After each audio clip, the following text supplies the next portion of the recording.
A frost came in the night and stole my world, and left this changeling for it. A precocious image of spring, too brilliant to be true. White lilac on the window pane, each grass blade furred like a catkin, Maydrift loading the hedge. The elms behind the house are elms no longer, but blossomers in crystal, stems of the mist that hangs yet in the valley below, amorphous as the blind tissue whence creation formed.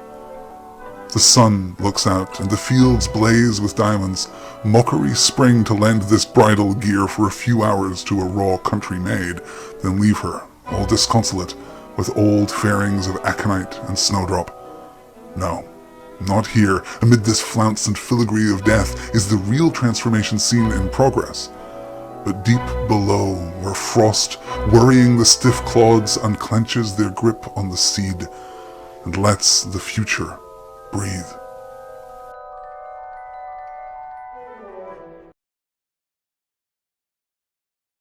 Cecil Day-Lewis, who was the Poet Laureate of Britain from 1968 to 1972, was a member of a group of poets at Oxford University during the 1930s who embraced socialist ideals.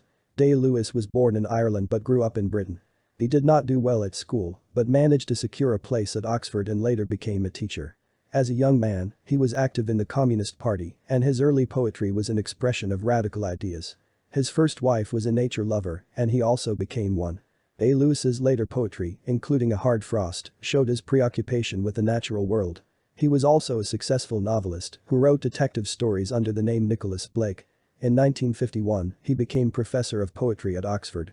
He had 4 children, and his youngest son, Daniel, is a famous actor. He played John Proctor in the 1996 movie based on the Arthur Miller play, The Crucible. Cecil Day-Lewis died from pancreatic cancer on 22 May 1972, aged 68, at Gladsmuir House, London. The speaker describes how a freezing winter night has left icy frost crystals all over the window glass, the grass, the trees and the hedge in the garden. It looks very beautiful, almost like white flowers showing the arrival of spring, but the frost will soon melt and leave the landscape dreary and grey again. He says that this overnight transformation is actually just an illusion, and the real change is happening underground, where the hard lumps of earth are being cracked and broken by the sudden frost. This will eventually allow the seeds, held frozen and dormant through winter, to reach the air and moisture they need to start growing as the weather warms up. The poem is written in free verse. Hard Frost consists of 2 stanzas, one with 9 lines and one with 10 lines. No rhyme is present in the poem. The poet uses enjambment. This creates a smooth flow, as if the poet is thinking aloud. The first stanza describes the scene, while the second stanza comments on it and exposes the truth of the first. The beautiful, spring-like appearance of the frosty scene is deceptive, as it will soon melt away and the frost-damaged winter landscape will be revealed. The actual approach of spring is happening underground, less glamorous but more meaningful. In the same way, much of what we see as beautiful and worthy is actually an illusion, and the truly important things in life are often happening unseen and appreciated. Death is necessary to make way for new life. He uses the stunning scenery and relates the transformation in nature to the human life cycle. While the speaker is admiring the beautiful scene created by the frost, he is critical of its trickery, disapproving and indignant. He has an appreciative tone when he considers the true transformation occurring below ground. In lines 1 to 3 the speaker seems distrusting and dismissive. From lines 10 to 14 he is cynical, accusatory, disparaging, perhaps even indulgent, because the frost has turned the countryside into a bride dressed in white just for a short while, then takes it all away by melting, leaving only the plants which flower in winter, aconite and snowdrop. The exclamation mark emphasizes this tone. In line 16 to 17 the tone is positive. In line 19 the tone is one of satisfaction. Frost is a thin layer of ice on a solid surface, which forms from water vapor in an above-freezing atmosphere coming in contact with a solid surface whose temperature is below freezing. This can be very beautiful, but is also damaging to plants. The hard frost suggests that this time the frost is more severe than usual. It transformed the landscape completely. Everything looks familiar but different. The words used to describe the hard frost were beautiful, shiny and bright. These were used to portray a beautiful scene of white snow spreading all over the forest. Usually, the forest in winter gave people a sense of cruelty, harshness and lifeless, but after having a white frost coating on the dead trees, mountains, everything seemed to become glamorous and attractive. This sets up the idea that everything is not the way it looks. You have to dig deeper to understand the real meaning. Frost normally symbolizes the arrival of winter. It is a thin layer of ice that forms when the air becomes cold. The world outside changed suddenly. One could almost say unexpectedly. This creates the image of a thief that stole the world while the speaker was sleeping. The tone is now accusatory. He accuses the frost of theft as it has stolen the expected scene and replaced it with a fake. The frost is given magical, mystical powers and its ability to accomplish this transformation. He has been robbed of something that he cherished, something that was valuable, my world. It is emphasized that the speaker has trouble adjusting to the change. His world has been transformed or stolen by the frost and is no longer the same. He comments on how the world's appearance has been radically altered by the layer of frost and in such a way that suddenly the surroundings seem almost spring-like. The glittering and sparkling of the reflected frost creates a bright image, but, as the speaker admits, this is too brilliant to be true. Line 3. The changeling, in European folklore, is the offspring of fairies or elves substituted by them for a human infant. According to legend, the abducted human children are given to the devil or used to strengthen fairy stock. This is also a common survival strategy for some animals.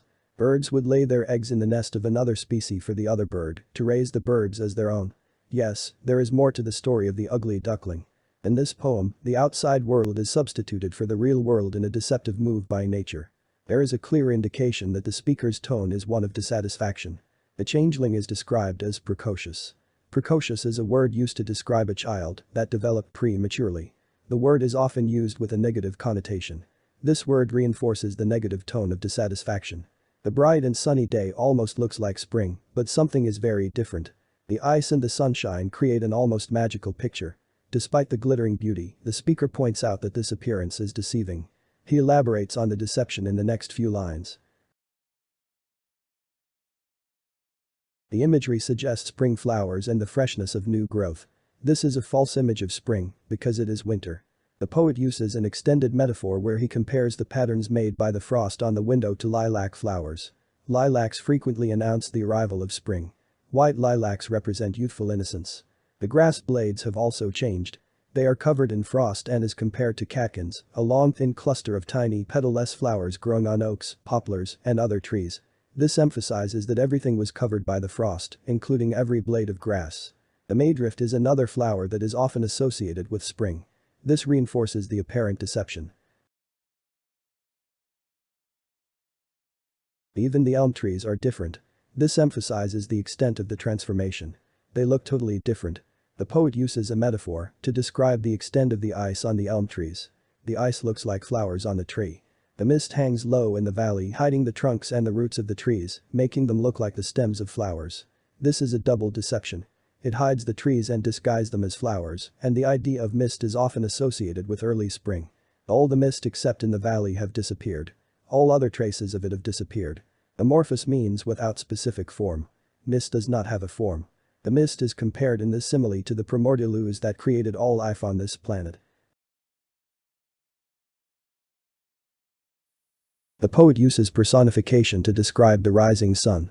The melting frost in the sun resembles diamonds in this metaphor in line 11. The reflection is compared to the reflection of diamonds in the light. The reflection of the sun on the ice looks like a field of sparkling diamonds. The word blaze indicates the bright light reflected from the melting ice and rising sun. The reflected light creates a false sense of spring. He regards this as an absurd imitation because nothing grows in winter.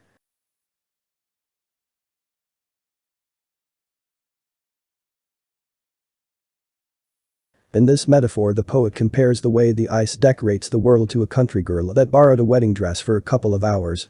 The frost is new clothing for the fields, and it makes the plain country look like a newly adorned bride for a while until it melts.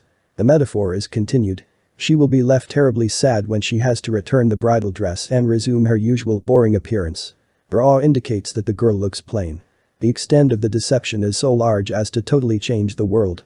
The contrast of aconite, a beautiful but poisonous flower, similar to a buttercup, to snowdrop, drooping white flower, emphasizes the transformation that has taken place. No, not here, introduces a change. The double negatives, no, not, emphasize the change in the point of view of the speaker. The word flounce indicates an exaggerated action intended to express annoyance or impatience. It is also a fashion trend with the same intention. Filigree is ornamental work of fine metal work, typically gold or silver. This is an apt description of the frost as it melts. Winter is associated with death, a sense of cruelty and harshness. The poet is emphasizing that the frost was exaggerated and ornamental. It was more for show than of real substance as it melted when the sun rose. All the beauty and ornamentation of the ice, frost and snow is really meaningless. The real change is not the frost that is melting above the ground. Rather, it is below the ground. As the frost melts, the water loosens the soil and the seeds. The necessary changes for life to start. The personification creates an image of a contest of strength taking place beneath the ground, where the earth is surrendering its frozen hold to the power of spring. This allows the seeds the chance to sprout, grow and break out of the soil to promise future life and growth.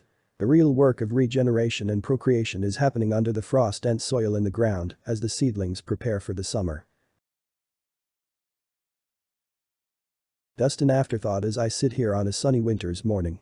Although it is sunny, it is still very cold. The cold winter and the frost give us assurance that time is not standing still. This is all part of the old idea that death in nature is necessary to give us new life in spring.